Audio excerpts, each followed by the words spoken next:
10 বছর আগে আমি ছিলাম আহমেদাবাদের এক সাধারণ তরুণ। আমার মনে শুধু একটি প্রশ্ন ছিল, প্যারেন্টিং এত কঠিন কেন? ভারতের অসংখ্য নতুন মা প্রতি রাতে নিজের হাতে দোলনা দোলাতেন, ক্লান্ত হয়ে পড়তেন, অথচ পৃথিবী নিজের গতিতেই এগিয়ে চলো। আমি আমাদের ঐতিহ্যবাহী ঘড়িও দোলনার দিকে তাকিয়ে ভাবলাম, যা আমাদের সংস্কৃতির এক সুন্দর অংশ।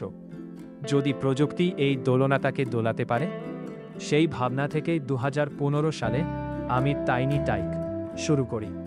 কোনো বিনিয়োগকারী ছিল না, কোনো বড় অফিসও ছিল না, ছিল শুধু একটি প্রোডাক্ট, একটি উদ্দেশ্য আর অসংখ্য নির্ঘুম রাত।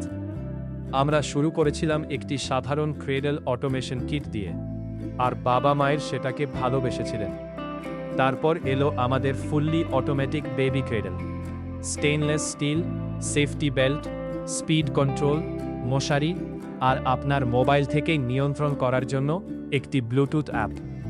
মেড ইন ইন্ডিয়া, ভারতীয় পরিবারের জন্য তৈরি। গুজরাটের একটি ছোট ওয়ার্কশপ থেকে শুরু হওয়া এই যাত্রা আজ সারা ভারতে ফ্রি ডেলিভারিতে পৌঁছেছে। আর এখন